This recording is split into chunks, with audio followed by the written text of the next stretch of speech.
else. The angel, Matt Neal. So pit lane closes in 7 minutes. And it looks as though everyone is ready, bar Tom Coronel. Knowing what car you have underneath your feet, Hugo, that was probably one of the best drives of the season, I think. Yeah, was race 2 and when I finished P2 in race in Motegi there. That was really good.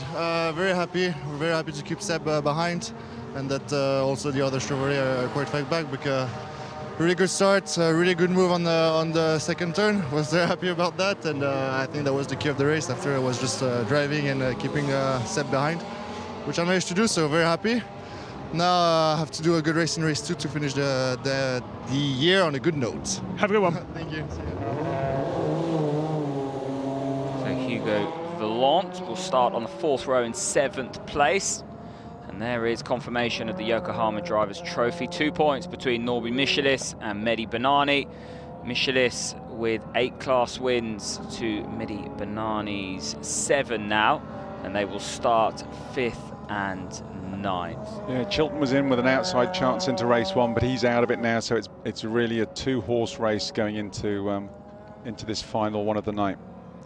Well, another chance for a commercial break before this second race starts. So please do stay with us because we've got lots of action still to come. Well, everything looking rosy in the pit lane if you're everyone but Tom Coronel, because that is the scene outside the Roll Motorsport Chevrolet Cruze garage at the moment. And Matt Neal, that doesn't look very good. The pit lane closes in 2 minutes and 50 seconds. Still plenty of work to do on that Chevrolet Cruze. Well, before we go to Matt, let's actually hear from Tom himself. Awful lot of oil coming out of Tom Coronel's car, and it's not long before pit lane closes. Tom, what is going on? Yeah, that was a question of myself as well in race 1. The car's leaking oil at the oil cooler. I didn't touch anybody already from the second lap. It was unpredictable under the braking and unpredictable in the corners. It was leaking oil on my left tire, on my left front and my left rear. As you saw how much oil came out, it was just undrivable. But now I understood why. I said to my engineer, I cannot drive this car, something completely wrong. Well, if you put oil on somebody's tires, of course you're like Bambi on ice. Drama.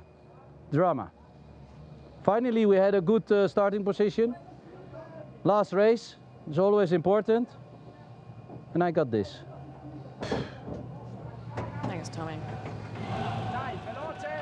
Well, your heart bleeds for Tom Coronel because he's meant to start on the front row alongside Jean-Philippe. And the very vocal and animated Tom Coronel there. He certainly told Alex, didn't he? Yeah, no one else could have explained it any better. Well, I mean, it is a great shame because, I mean, he showed good pace before that, and, you know, he was lining up second on the grid, on the front row, so... He may still get out, because what they need to do here is just get him out onto the grid, and then they can carry on with 1 or 2 things, can they or can't they, Matt? Yeah, but you don't want, you know, they're probably having to pull the oil cooler off or the line off, which is suspect, and they can't send him out with it half on because the oil will just go, it'll empty the engine, and then you're in a right load of bother. So they've got to, you know, you've got to make it worse before you make it better. Well, let's hope he gets out, and we'll keep an eye on that. Thank you for all of you that have joined us on Twitter, at Tom Game or at Matt Neal Racing. It's great to have you tweeting in. A tweet from Ian Court Racing. Are the manufacturers allowed to upgrade engines in the season? Citroën don't seem to have as much straight line advantage as they did before.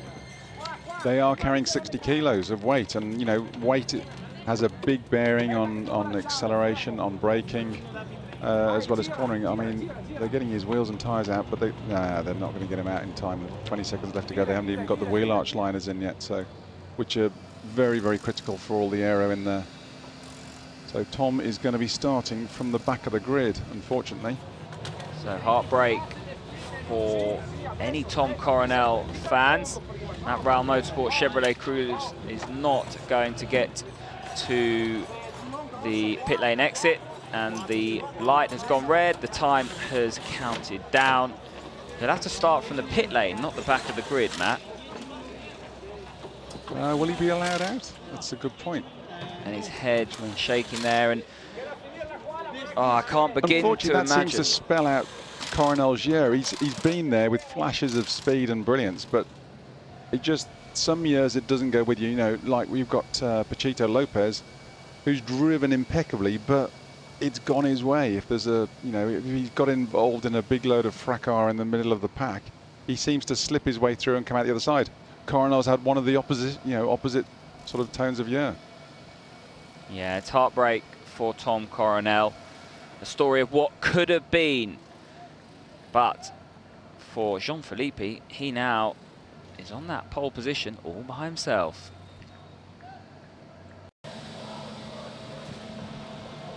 Nicolas Lapierre in his Lada Vesta lining up on the grid. And there's still chanting going on in the background. Can you hear that? I think that's Mehdi Banani's fan club. Either that or it's a public stoning or something. Yeah, I don't think that might be tomorrow. Pretty sure it's Mehdi Banani's fan club, and they're still celebrating his first podium of 2015 in that first race. Thiago Montero, he'll be looking for better luck this time around. He's got plenty of work to do from his grid spot, 11th on the grid, just ahead of Nicolas Lapierre, we've just seen line up in 12th.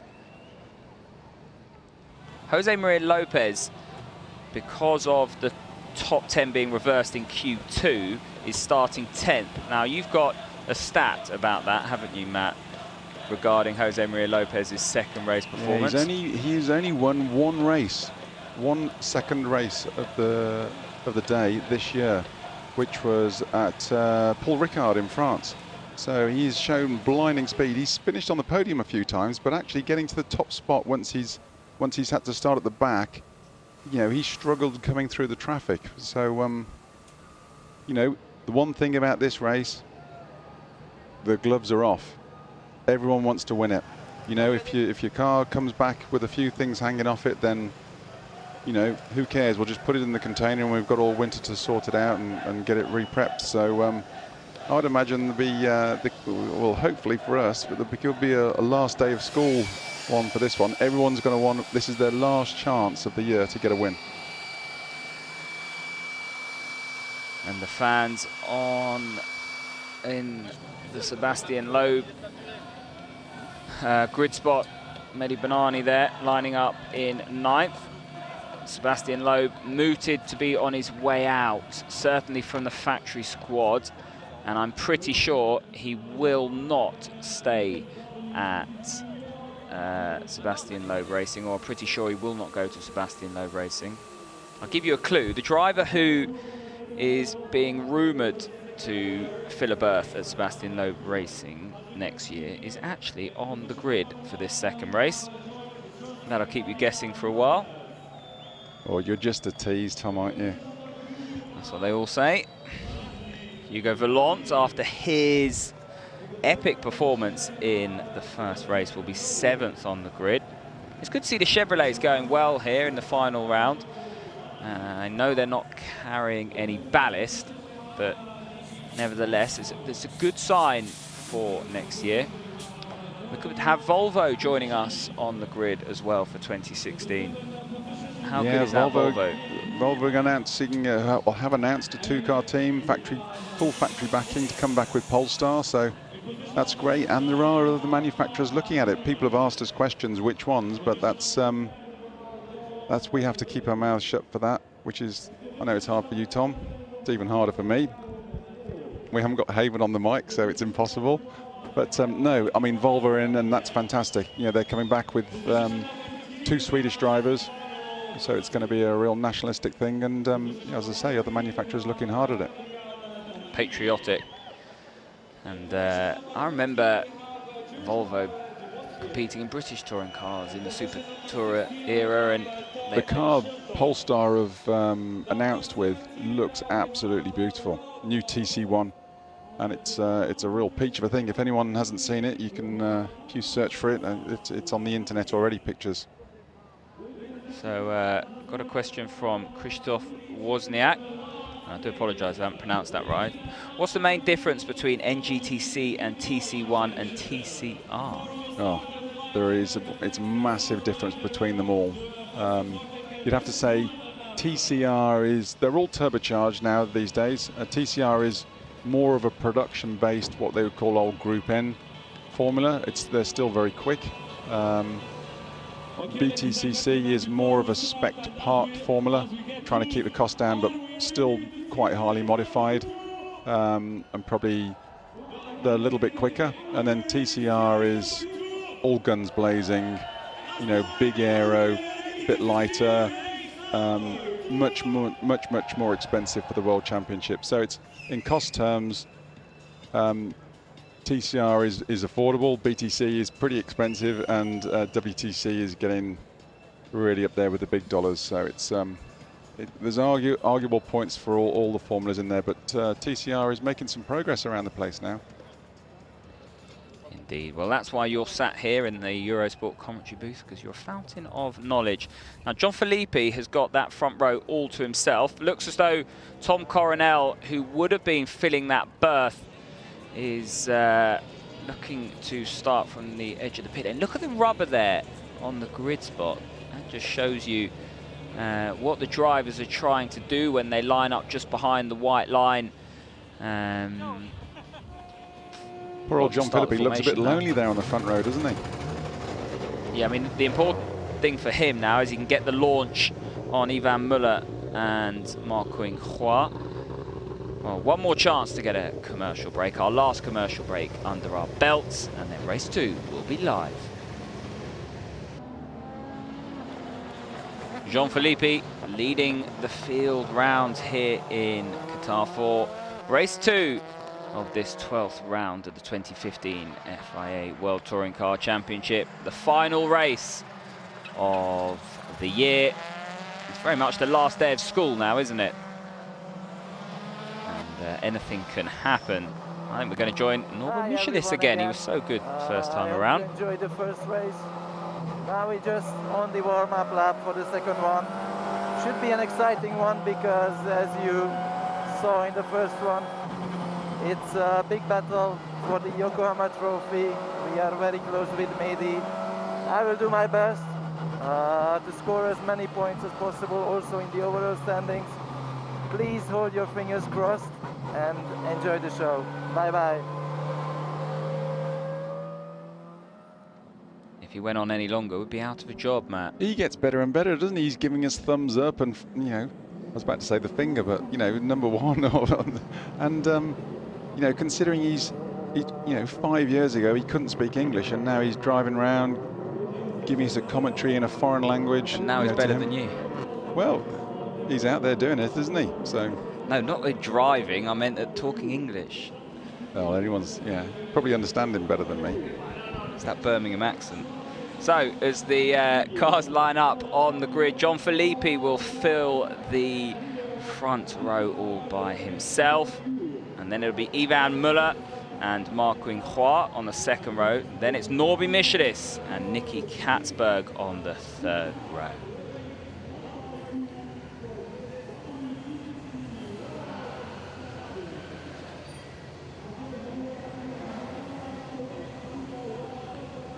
Gianfilippi almost, no, he's in his grid spot, and it'll seem like an eternity for the rest of the cars to line up. We'll have 17 on the grid, and then it will be Tom Coronel starting from the pit lane, I do believe. The green flag is waving, the red lights are now on. Nearly, yes they are. And that's a jump start, is it, from Gianfilippi? That's certainly questionable. Our pole man did look to move before those green lights went off. Ivan Muller and Marc-Quing Hua challenging him down into turn 1, and Muller around the outside. He's going to run wide. Filippi coming back at him. Muller, importantly, managing to block off Marc-Quing Hua. But Gianfilippi retakes the lead. Did he go before those red lights went off, Matt? Oh, it was marginal, but if you were really strict, you would have to say yes. And Loeb off on the outside on the Astros turf. One of the Ladas sideways. Stefano D'Aste in that as Oh, well. and Chilton off in the gravel. Can he keep it going? Well, Tom. He's got a long way to get back onto the circuit. Need a pass to get back in from there. Marquin Hua blocking Norby Michelis, who's now challenging the Chinese driver. Michelis needs to keep out of trouble here, not get tangled up with Ma, but... And there's Mehdi Benani, Matt. Look, Mehdi Benani ahead of Hugo Vallant and Thiago Montero. Nicky Katzberg off in that melee as well. Amazingly, Philippi's still holding out in front. I want to see a replay of the start. Mehdi Benani going slightly wide. That's going to compromise his exit. Look at the run Hugo Vallant has got. And are we going to see a safety car? Yeah. Yes, we are. It's on the graphic. So, as it stands, Jean-Philippe is leading the race, but for how long for? Ivan Muller was certainly aggressive into turn one, wasn't he? He knew that if he could get the lead, he was going to be in a great position for the rest of the race. So that's the yellow flag on the start and finish line. It's amazing because Philippi did get a good start. It was arguable whether he jumped it, but then the Citroën still, with their speed, Muller was clearly in front of him, but Philippi didn't give up. I thought he was going to roll over into turn one, and he got stuck into the back of Muller and muscled his way back through. So, the big movers and shakers.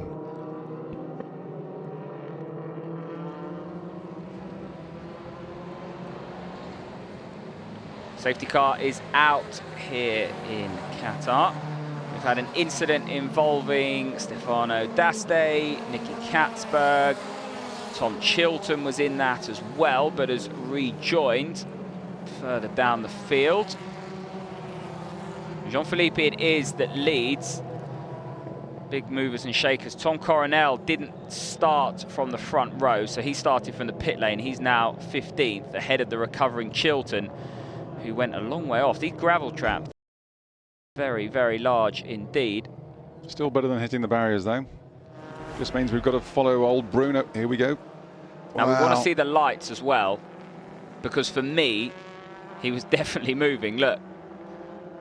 He was moving. He did seem to move and then come out of it a bit. Yeah, but if you're still but moving, he's rolling. Now, what moving. happened there? We just got the tail end of it. I mean, look how far Tom Chilton's gone off there. there. Someone got Katzberg sideways, and that set off a chain reaction with the cars behind him, it seemed. Because Katzberg was starting sort of back end of the top six. I'm pretty sure this is a replay of Gabriele Tarquini in race one at turn one. Could be wrong there, but... Our dynamic safety car driver, Bruno Carrera, leading him round. See how quickly they can get the cars tidied up. Is that an Alfa Romeo 4C? I think it is, isn't it? It's a groovy looking little sports car. That's going to take a while to move. Rear suspension damage. I would imagine that's going to be in there permanent. Start of car number 27 under investigation, Jean-Philippe. And normally, when race control investigate your start, it doesn't tend to end, or doesn't tend to have a happy ending to that. It'll be a shame because, you know, we'd have a good fight on our hands there, because with Philippi and Muller wanting to chomp on at the back of him. But I think if we pull Philippi in, Muller will go, which will stop that little bit of entertainment for us. And talk us through that. Is that just nerves, Jean-Philippe, not accustomed to being on pole position? Oh, your fingers on the trigger, isn't it? You know, it's who blinks first. You're trying to anticipate, you know, split seconds, because he knows both the Citroëns behind him are very fast out the block, so he'll be literally quivering in the blocks like a 100-meter sprinter. Is it me, or is not much happening here? Well, yeah. We're just about maybe to complete they've flown for the first... AA and they're all the way on the way from the UK or something. Yeah, there's a lot of standing around, a lot of tyre kicking. It's a bit like you, Matt, when you're going to buy a second-hand car. Maybe they just need some British Marshals. Yeah, shout out to the British Marshals whenever we can, because they really are special, as are all the marshals around the world, because without the marshals, it's a volunteer's role, we would have no racing.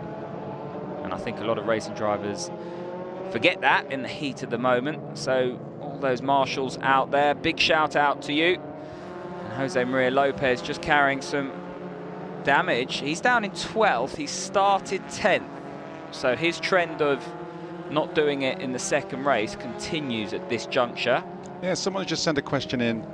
How about making race 2 the main race next year? And in fact, the Eurosport WTCC people have recognised this, and we are going to do the qualifying in similar format next year, but then the reverse grid will be the first race of the day, as we are now being told. So the second race of the day will be as you qualify. So this means they're saying the quick boys have got to be sensible and put them under a bit of pressure in the first race to look after the cars for the second race. Then the second race, they're telling us it will be a longer affair. More of a feature race. That defeats the object of reverse grid. Reverse grid is all about bumping and boring and seeing the quick guys with their knees and elbows out. You think that, I think that.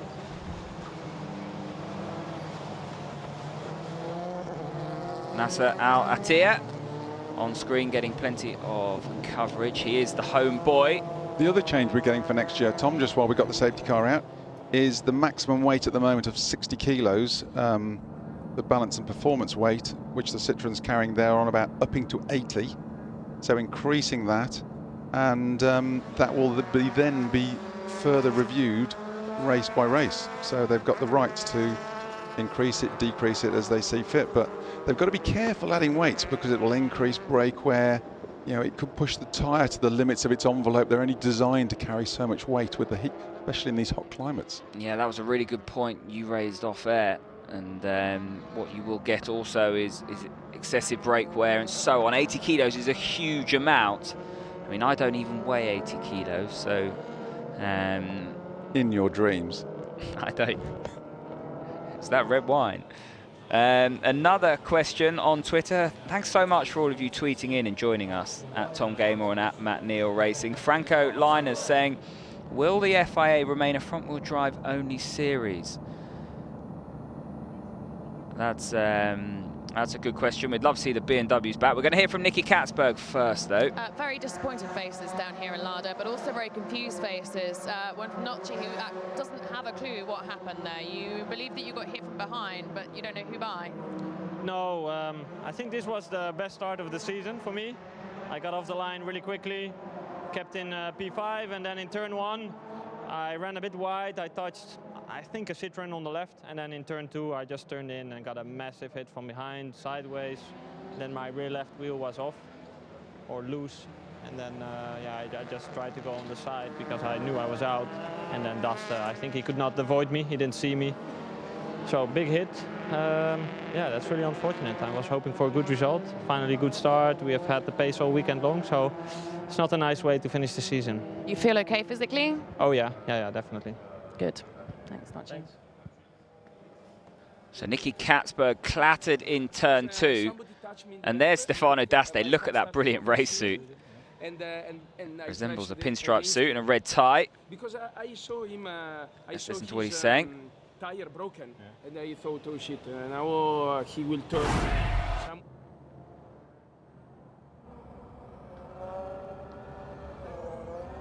So Stefano just explaining there what happened. It looks like Stefano got in the back of Katzberg. He did. So Katzberg's been clattered, and he's trying to recover and pull off. So this is very similar to Gabriele Tarquini in race 1. That's Tarquini's. Yeah, I'm pretty sure it is, but well, it has to be Tarquini's. It is. It is Tarquini's, as I said earlier. Let's go back down to the pit lane, see what else is going on. Stefano Daste just being consoled by his team man, Dominic Greiner. Stefano, from your perspective, did you have any idea what happened?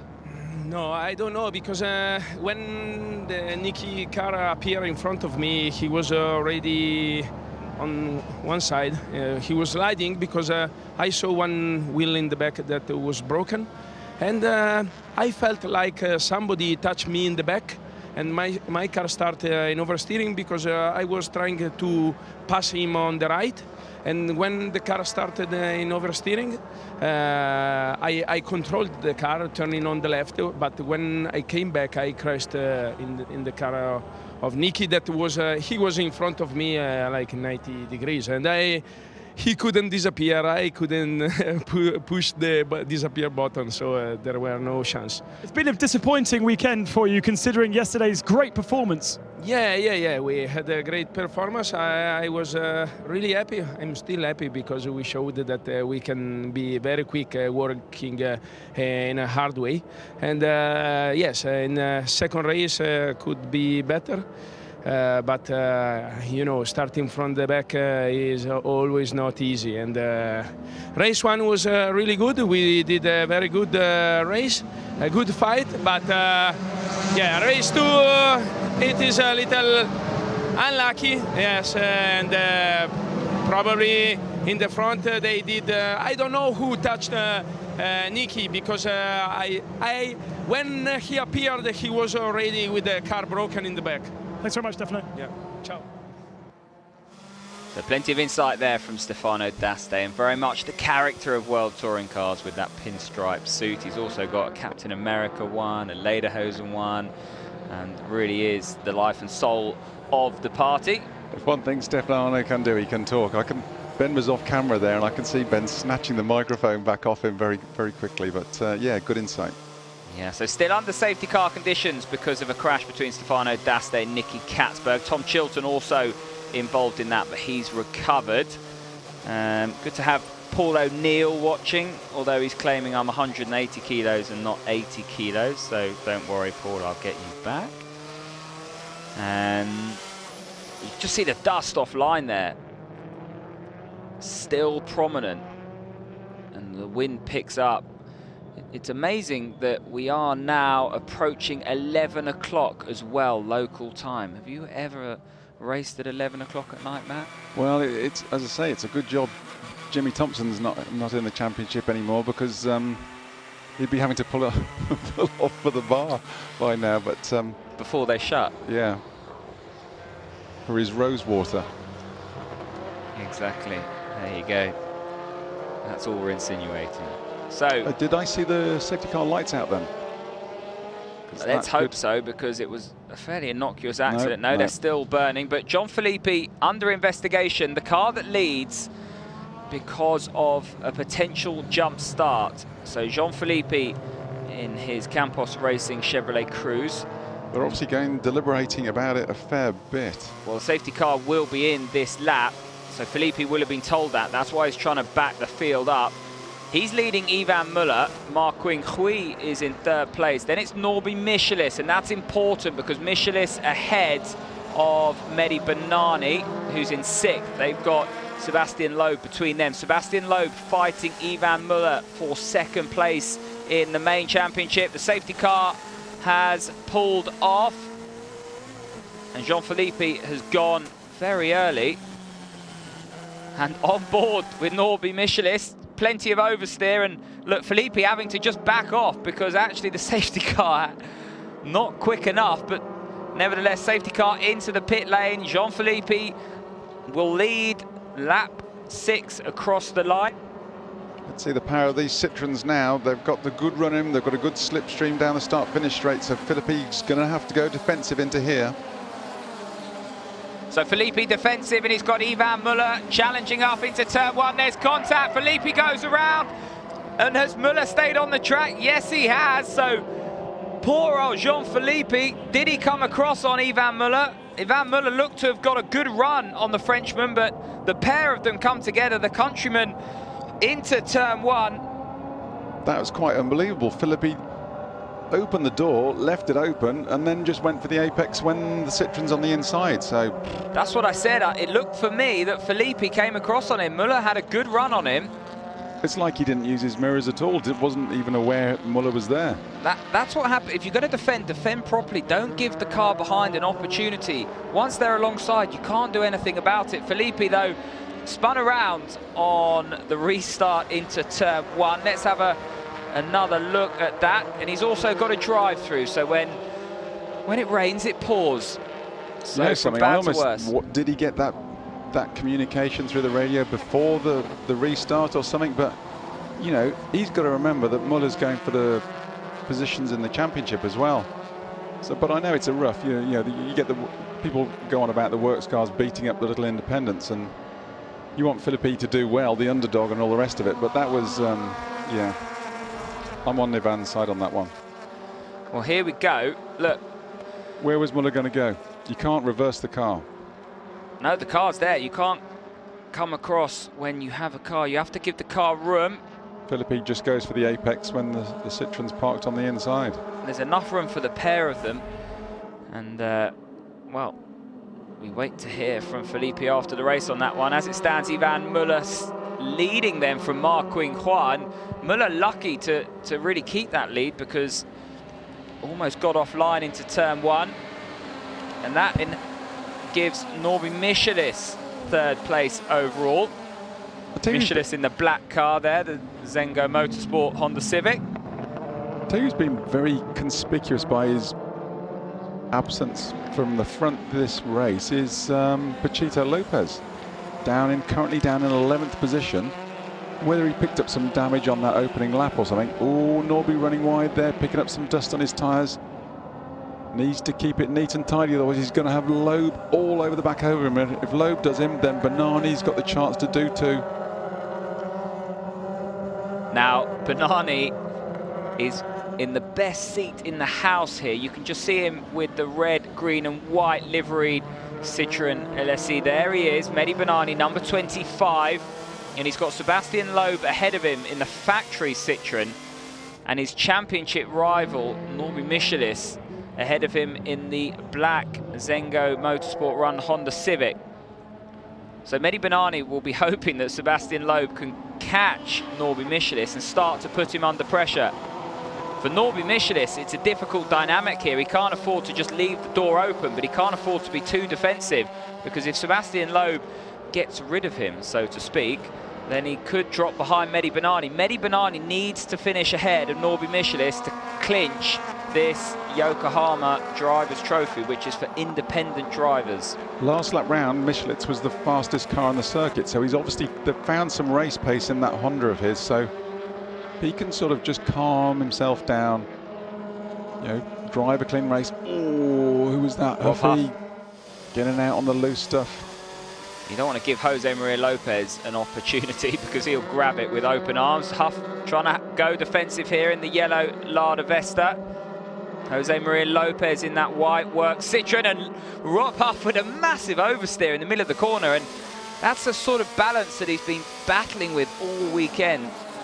Yeah, Tarquini having a move on Lapierre as well. We could see from that close-up of Lopez's car, he got a lot of damage on the rear end, so he's obviously been someone's been having a go at him. Good move, good clean move from Tarquini on Lapierre there. So let's go through the order. 8 laps completed. Ivan Muller leads from Marquin Juan. Norby Michelis third. Sebastian Loeb is fourth ahead of Mehdi Bernani. Then it's Hugo Vallant sixth. Gabriele Tarquini on the march. The likeable Italian struggled all weekend, but he's now into the top 8. Then it's Nicolas Lapierre. Thiago Montero ahead of Jose Maria Lopez just. There is Jose Maria Lopez, winner of race 1, his 10th win of 2015. Got Rob Huff for company. Rob Huff will try and get back on terms. I mean, Lopez has had a good whack in the back there from someone or another. Maybe that was one of the things that started off the first lap incident. Looking rather second-hand, isn't it? Well, a few of you on Twitter agreeing that Jean-Philippe maybe at fault there at turn 1. It certainly did look as though he did come across on Ivan Muller, and then to get that drive-through penalty must have just been the worst possible news. The positive thing is not affected Ivan Muller's pace now, as he's just slotted in the fastest lap so far of this race. Nasser Al Attiyah. Oh, who's that running wide? Is that Loeb? Yeah, no, Lopez. It's Lopez, and that gives Rob Huff a chance to maybe snatch that place back. They're fighting for 10th. Huff not quite close enough. Then it's Gregoire de Moustier in 12th, ahead of this man, Nasser Al-Attiyah, in 13th place. Coronel now 14th, ahead of Tom Chilton. So the Raul Motorsport Chevrolet Cruises down in 14th and 15th, having suffered bad luck. Tom Coronel should have started on the front row, but he couldn't get his car fixed after an oil leak in race 1. Poor old Tom Chilton caught up in that incident with Stefano D'Aste and Nicky Katzberg, the incident that brought out the prolonged safety car that we had earlier in the race. On board with Norby Michelis, Sebastian Loeb closing right up on the back of the Honda Civic. It just seems difficult to follow cars in front of you. And Michelis running wide there, getting dirt on his tyres, and Loeb thinking about it. Loeb goes for the kill, has to back out of it. Michelis just managed to gather it up at the last minute. And the Zengo Motorsport crew looking tense. I mean, I'm on the edge of my seat there, because all Loeb needed to do was roll off that brake, and had he had a piece of that Honda Civic, Mehdi Banani would have been right there. And do you think Norby Michelis would have seen him coming there? What goes through the driver's mind?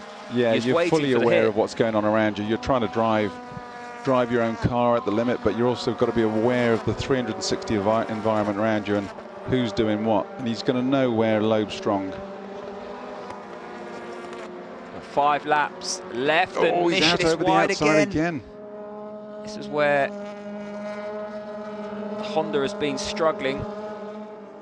Well, it's Loeb's turn now, and you can just see that there's a lot of dust and sand coming onto the track, and if they're picking that up from the cars in front, it's going to be a new scenario every time they arrive at a corner. Each corner on each lap, it can be a bit of a lottery how much grip you've got.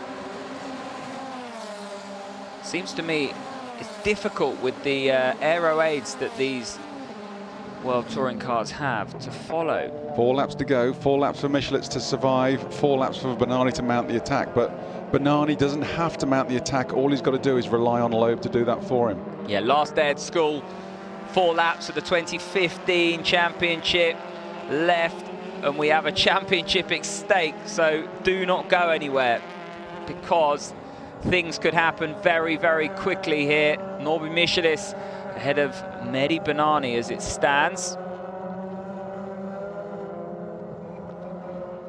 In the main championship, Ivan Muller needs to score or outscore Sebastian Loeb by 12 points. Ivan Muller leading this race, Sebastian Loeb 4th, and Matt Neal's turn to do some mental maths on air. Past the hot potato. He will do it. I think he'll do it, actually. Who? Can't say that without a name. Yeah, he could. I think Muller will do it by 1 point. Right. If they finish in the positions they are now, I think Muller will do it. Now, this is where things start to get interesting. So, Sebastian Loeb's pit crew will pass that information on. Here comes Jose Maria Lopez on the inside of Nicolas Lapierre. Now, if Sebastian Loeb knows he's got to make a move on the car in front, it's going to be a do or die at the last minute. If it's a do or die at the last minute, it's Norby Michelis that's in front of him. And with Norby Michelis in front of him, if he gets nerfed out of the way, he in turn is battling with Mehdi Banani. So the dynamics here really hotting up in Qatar. Tom, I think if they finish the order they're in now, Muller and Loeb will finish dead level. By my calculations, they will finish dead level on points, which means Muller should get it on the count back of wins, doesn't he? Who's had the most wins this year? Right, I will tell you that right now. I will get my stats out, or you can do that whilst I watch the racing. Sebastian Loeb has to pass Norby Michelis. Yeah, Muller would win it 6 wins to 4 if he wins this one. So all eyes on the battle between 3rd, 4th and 5th. Muller's out front, he's gone. He's doing all he can.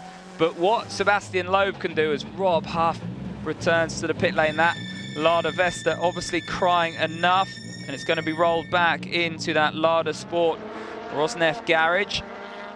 3 laps to go. This fight between the Zenga Motorsport Honda Civic Type R of Norby Michelitz and the Citroën Racing of Sebastian Loeb. Well, if Sebastian Loeb is going to bow out of this World Touring Car Championship, this could be his last ever race.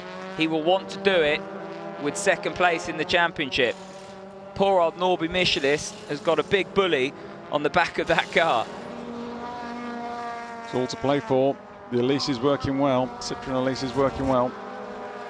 Just seem to struggle when they get up close. Norby just can't make a mistake.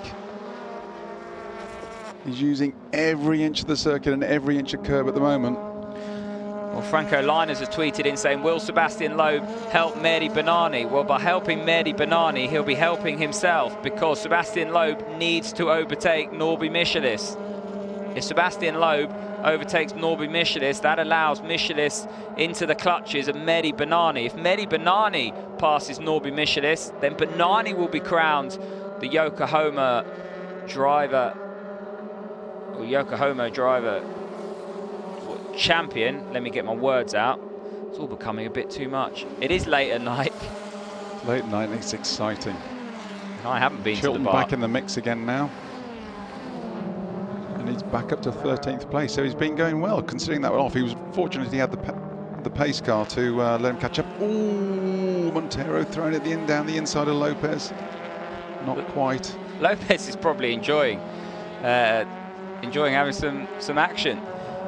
I'm sure he'd be enjoying more just streaking out in front. And well, he'd be enjoying the plaudits and what comes after the race, but you know, nothing beats getting your knees and elbows out. So Lopez up the inside of Thiago Montero's Honda Civic into turn 1. Yeah, good clean pass. Then Montero tries to come back at him. So Lopez is making steady progress, but he's still only up to 8th place at the moment. So and he's got a bit of air now to sort of get his head down, see if he can make a bit of progress before he catches up to Tarquini and the sister Castrol Honda. Well, Ivan Muller's on a Sunday drive, albeit Friday. There's Marc Winhua in 2nd place.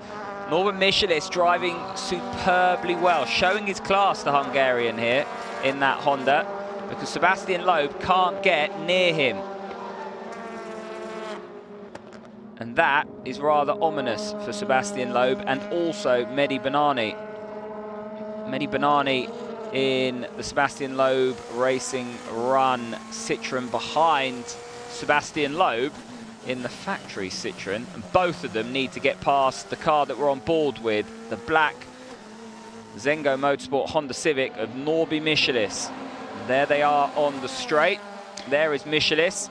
You have to take your hat off to Michelitz at key points this year. He has absorbed pressure, and we were on about this earlier, weren't we, Tom, with professional sports people, how some fear failure and some look forward, you know, to the pressure of they raise their game to pressure situations, and that's exactly what we're seeing Norby do at the moment. You watch, he's going to probably put a wheel wide as I say that, but at the moment, as he has done previously this year, he's just driving impeccably, inch perfect. Yeah, it's so easy to make a mistake with the pressure he's got now on his shoulders, knowing what's at stake as we ride on board with Ivan Muller.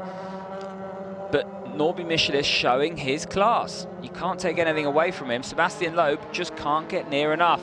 Not even near enough just to send it and see. And that'll be frustrating the Frenchman. Oh, just Alexander has come through. Possible brake failure for Huffy to put him out, unfortunately. There is the Pratt Perch, the Zengo Motorsport pit crew, looking on because their man is 3rd overall and on course to win the Yokohama Drivers' Trophy. By doing so, keeping Sebastian Loeb at bay means that Ivan Muller, who is currently 3rd in the championship, is going to leapfrog Sebastian Loeb to finish runner-up overall to Jose Maria Lopez. All change. We got one more lap left here in Qatar 5.38 kilometers of this Losail International Circuit. Who's it gonna be? Who's your money on? I can't see Loeb doing it. He can't get close at the moment. I just hope your maths is right, Matt. I'm hoping my maths is right. I'm just reading it again. That's why I've gone quiet a bit. Exactly. I could see the pensive look on your face. No pressure. I'll be eating humble pie again. Yeah, at Matt Neal Racing on Twitter if he gets it wrong. Hugo Vallon down the straight. And comfortably inside the top 10, ahead of Gabriele Tarquini's factory Honda. The Honda Civic there, the number 2 car. Just behind that, Chevy Cruze of Hugo Vallon. Vallon on the podium in the first race. Another driver that's qualified well, raced well. Ivan Muller in familiar territory, a 4-time World Touring Car champion. He had a poor round last time out with 2 DNFs. That allowed Sebastian Loeb to leapfrog him into second place. This is just what we need for Muller to go into the winter break, though. We need him to arrive back in 2016 with all his arrogance and determination to take the fight to Lopez for us to watch next year. And this is a great way for Ivan to finish the season if he can pull this one off. Yeah, a few of you saying Sebastian Loeb should drop back to help Mehdi Banani. He can't afford to do that. He's in a fight for second place overall in the main championship. He needs to pass Norby Michelis for his own sake. So don't expect that dynamic to roll out. But you're right, Ivan Muller needs to finish on a high. That makes the winter that all the more refreshing. Just that optimism then moving into 2016. You know, any sport at any level is, I mean, you take the physical attributes out of it, it's such a psychological game of, I thought I saw some waving inside Loeb's car, but it was the light flashing, and which would be quite disorientating from the driver as if they get some of those overhead floodlights pointing in the wrong way at all. Ivan Muller across the line here in Qatar to win the final race of 2015. His 6th win of the campaign. A really, really good drive. And Norby Michelis is gonna win the Yokohama Drivers' Trophy. And that's what it means to the Zengo Motorsport crew, because Zoltan he Zenga, finishes 3rd ahead of Marquin Hua.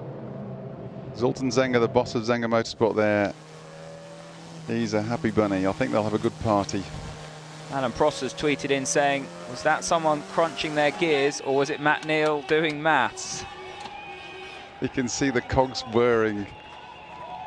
Well, now we know Norby's won the Yokohama Trophy. Just need to confirm what's happened in the overall.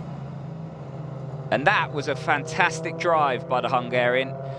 He was under a huge amount of pressure throughout the whole of that race. Survived at the beginning, then he had a safety car restart, and then he had Sebastian Loeb monster the back of that Zengo Motorsport Honda throughout, with Mehdi Banani there ready to pick up the scraps should there be any. Marquin Hua drove well for second place. Ivan Muller sublime out front, as he so often is when he gets the opportunity. That does confirm Muller as P2 in the championship, Tom. It does. Yeah. Congratulations, Ivan Muller. Congratulations, Matt Neal, on your maths. So Ivan Muller, the bridesmaid. Jose Maria Lopez, the bride. But today is about Norby Michelis as well, picking up that Yokohama Drivers' Trophy. And the Zenga Motorsport crew, they might make it to the bar. 20 past 11 local time. Cars now returning to Parc Ferme. I tell you what, another good drive from Gabriele Tarquini, finishing 7th overall. Tarquini started 14th. Jose Maria Lopez started 10th, finished 8th.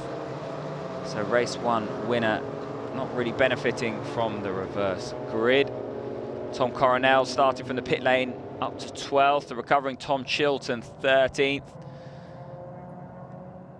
Alatir would have enjoyed his WTCC debut. Jean-Philippe bringing up the rear in 15th. The story of what could have been for him.